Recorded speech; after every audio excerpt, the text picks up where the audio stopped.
60-40 नहीं, ये 40-60 है। 40-60 इसलिए है कि 60-40 आखिर किसके लिए है? 1985 में। जोहार झारखंड, जय झारखंड। 60-40 नियोजन पॉलिसी को लेकर संथाल परगना, कोल्हान, पलामू प्रमंडल में भी काफ़ी उफान है और यह देखकर सुखद संदेश जा रहा है। इससे पहले जो मूवमेंट स्टार्ट हुआ था, भाषा का आंदोलन, खतियान का आंदोलन, इसमें कह सकते हैं कि मुख्य रूप से इसका केंद्र बिंदु उत्तरी छोटा नागपुर था।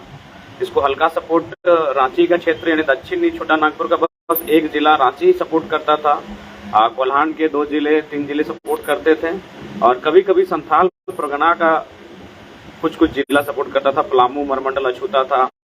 और फिलहाल जो नियोजन पॉलिसी बनकर आई थी 60-40, कहीं ना कहीं अगर आप देखें गौर से तो इसमें भी उत्तरी छोटा नागपुर का ही असर रहा है। उत्तरी छोटा नागपुर की चहलकदमी रही है, उन्हीं का आक्रोश रहा है, उन्हीं का आंदोलन में भागीदारी सक्रियता बहुत ज़्यादा रही है। लेकिन इस बार जैसा कि देख पा रहे हैं, पलामू संथाल परगना के साथी भी 60-40 की नीति का विरोध कर रहे हैं, तो सबसे पहले उनका नैतिक समर्थन करते हैं। कल ही आपका कोल्हान में भी बहुत भारी संख्या में युवाओं ने बाइक रैली निकालकर सरकार को अपना संदेश दिया है और 60-40 के जो नीति है उसका विरोध किया है। तो कोल्हान के साथियों का भी धन्यवाद। और अब देखने का है, पहली बार हम लोग देख रहे हैं किसी मूवमेंट में पलामू प्रमंडल का बड़ा अच्छा योगदान होने जा रहा है। प्रेस के माध्यम से जानकारी मिली है कि पलामू प्रमंडल के भी नौजवान स्टूडेंट्स इस नीति को लेकर गोलबंद हो रहे हैं और वे जल्द विरोध प्रदर्शन में अपनी भूमिका को तय करेंगे, तो इसके लिए बहुत बेहतर है। और चूंकि साथ ही आज भारतवर्ष रामनवमी के त्यौहार को मना रहा है, तो सनातन जीवन दर्शन का अनुसरण करने वाले धर्मावलंबियों को रामनवमी की असंख्य अनगिनत शुभकामनाएं। अब देखिए 60-40 की जो नीति है, यह 60-40 नहीं होकर 40-60 है। अब ध्यान से देखिए, अब आप कहेंगे कि भाई हम लोग आंदोलन का चेहरा चमकाने के लिए कुछ भी बोल जाते हैं, बहुत सारे लोग आरोप लगाएंगे, लेकिन अब थोड़ा सा गौर फरमाइए कि 60-40 नहीं, ये 40-60 है। 40-60 इसलिए है कि 60-40 आखिर किसके लिए है? 1985 के जो लोग 1985 इससे पहले, क्योंकि हमारे पास तो स्थानीय नीति नई सरकार ने परिभाषित नहीं किया है, यानी हमारे पास पुरानी सरकार की स्थानीय नीति जो परिभाषित है वही है। तो पुरानी सरकार यानी भारतीय जनता पार्टी और आजसू के गठबंधन में जो सरकार बनी थी, उन्होंने परिभाषित किया है 1985 की नीति को। तो यदि उन्होंने 1985 की नीति को परिभाषित किया है, यानी उसी 1985 की स्थानीय नीति को आधार मानकर 60-40 की नियोजन पॉलिसी है। यानी 60-40 की जो नियोजन पॉलिसी होगी किनके लिए होगी? 1932 वालों के लिए नहीं, 1985 वालों के लिए होगी। तो 1985 का मतलब है फिर तो 20%, यानी 60-40 में भी आपका 20% 85 वाले और ले लिए, यानी और 20 कम हो गया आपके पास। अब बचा शुद्ध झारखंडियों के लिए मुझे लगता है 35 से 40 बचा हुआ है। इसमें अगर कैटेगरी वाइज अगर आपको लगता है, बहुत सारे जो साथी हैं, जैसे मान के चलिए किसी अनुसूचित जनजाति के बंधु को ऐसा लगता है कि नहीं हमारा कोटा सुरक्षित है, तो जानकारी होनी चाहिए उस कोटे में भी बाहर के लोग फर्जी तरीके से, फर्जीवाड़े से नियोजन को हड़प रहे हैं। इसलिए एक बात याद रखिए, आदिवासी मूलवासी एक दूसरे के पूरक हैं। मूलवासी अगर सुरक्षित है तो आदिवासी उसके इर्द गिर्द है, आदिवासी अगर सुरक्षित है तो उसके इर्द गिर्द मूलवासी जो सदियों से इस झारखंड के भूभाग में इस आवरण में रहते हैं, उनके कारण ये झारखंड है। तो इसलिए अगर किन्हीं को ऐसा लगता है कि मेरा कोटा रिजर्व सुरक्षित है, मेरा रिजर्व कोटा, ये भूल है। चाहे अनुसूचित जनजाति हो, अनुसूचित जाति हो, पिछड़ा वर्ग 1-2 हो या किसी कोई अन्य वर्ग हो, सभी का कहीं ना कहीं बाहरियों का जोरदार अतिक्रमण है।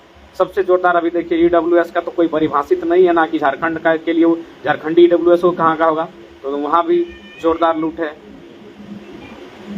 खैर BC1 BC2 वालों को तो कहिए मत, सरकार ने तो अपना भाषणों में कहा था कि हमको लगता है इन्हें OBC वालों से कुछ विशेष बैर है माननीय मुख्यमंत्री जी को।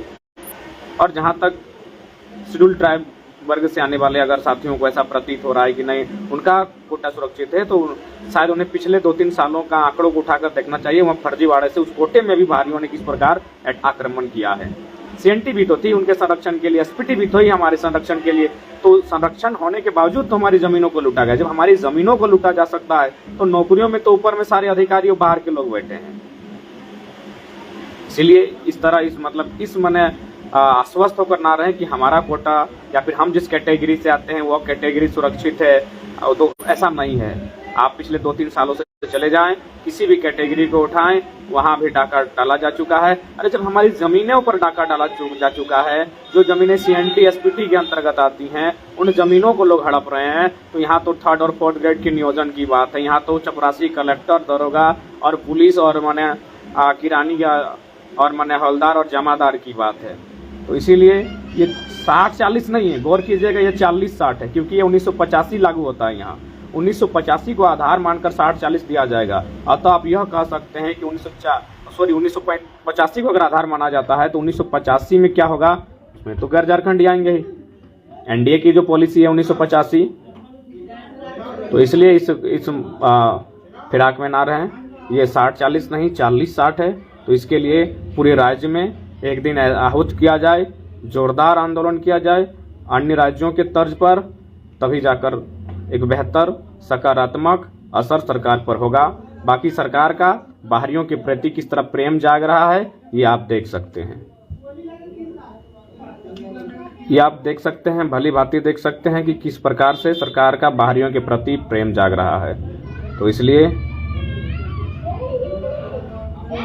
बेहतर होगा आज राज्य के युवाओं, बाकी दिशा और दशा तय करना राज्य के युवाओं का है। तो ये 60-40 नहीं, 40-60 है, क्योंकि 1985 की स्थानीय नीति है। और 1985 का मतलब है फिर से लगभग 25% या फिर कम से कम तो 20%, क्योंकि आपके पास लीगल आंकड़ा नहीं है, लेकिन अनुमान आप कह सकते हैं 20% लोग गैर झारखंडी है, जो 1985 की नीति के माध्यम से झारखंडी गिने जा रहे हैं। यानी उस 20% को आपको अगर फिर मान लेते हैं तो 60-40 ना होकर 40-60 हो जाता है। यानी 40 झारखंडियों के लिए और 60 गैर झारखंडियों के लिए।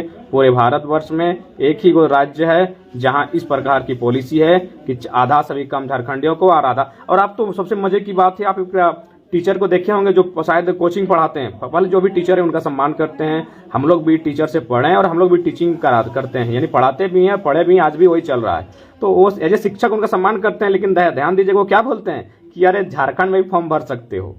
देखिए पटना माने दिल्ली, अन्य लखनऊ, अन्य राज्यों में जो टीचर अपना कोचिंग चलाते हैं TGT PGT का या फिर अन्य, वे खुद अपने वहां के बच्चों को कह रहे हैं कि अपने राज्य की नौकरी तो आपके लिए है ही है, झारखंड में 40% ओपन है। सोच के देखिए, सोच के आप देख सकते हैं कि वह एक शिक्षक जो वहां अपना कोचिंग चला रहे हैं, वह शिक्षक कह रहे हैं कि झारखंड आपके लिए ओपन है, झारखंड में 40% ओपन है, आप झारखंड में फॉर्म भर सकते हैं, और नहीं तो फिर आपका स्टेट है। आप एक वीडियो देखे होंगे, जो वीडियो वायरल हुआ है, वायरल नहीं हुआ है, मैंने कहीं से मिला है, हम लोग देखे हैं। एक कोचिंग में एक शिक्षक है जो हमारे राज्य के नहीं है शायद, और वो कोचिंग संस्थान भी हमारे राज्य का नहीं है। यानी वो बच्चों को बता रहे हैं कि झारखंड में बहाली आने वाली है और उसमें 40% ओपन है, यानी आप पहले वहां भरिए, अरे नौकरी है तो सब है। और ये भी वो बता रहे हैं कि अगर यहाँ नहीं होता है तो फिर आपका राज्य तो है ही, अपने राज्य में चले आइए। तो सोच सकते हैं किस प्रकार हंसी का विषय पूरे भारतवर्ष में झारखंड को लेकर है कि झारखंड खुला रखा है, आप झारखंड की तैयारी कर सकते हैं। आप यूपी के हैं, बिहार के हैं, बंगाल के हैं, तो भी आप झारखंड की तैयारी कर सकते हैं। अब तो आप ब्रिटेन के भी हैं तो झारखंड की तैयारी कर सकते हैं, क्योंकि हमको लगता है बहुत सारे ब्रिटेन वाले भी हैं फर्जी सर्टिफिकेट चाहे तो बना सकते हैं, हालांकि वो चाहेंगे नहीं। तो ये कंडीशन है, इसलिए एक बड़ा आंदोलन की आवश्यकता है। और हाँ, केस तो फर्जी, अब बहुत गंदा केस हुआ है वहाँ, देखने को हम लोग को मिला, बहुत फर्जी धाराएं लगी हैं। और हम लोग तो फांसी ही देगा, तो हम तो बोले फांसी लटका दीजिए, फर्जी झूठ मूठ का केस करने से बेहतर है। तो फिलहाल आज युवाओं को यही संदेश होगा, ये 60-40 ना होकर 40-60 है। 40-60 इसलिए है क्योंकि NDA की सरकार माने भारतीय जनता पार्टी राजसू के नेतृत्व में जो उस समय पॉलिसी बनी थी, और उसे वर्तमान JMM कांग्रेस की जो सरकार है उस पॉलिसी को हटाने को कहकर सत्ता में आई है। कहीं ना कहीं वही पॉलिसी है, 1985 की स्थानीय नीति को आधार मानकर 60-40 की नियोजन नीति को प्रभाव में लाया जाएगा। और 60-40 का मतलब सीधा सीधी है, ये 40-60 है। बाकी जोहार, पुनः रामनवमी की शुभकामनाएं। जोहार झारखंड, जय झारखंड, जय हिंद, वंदे मातरम।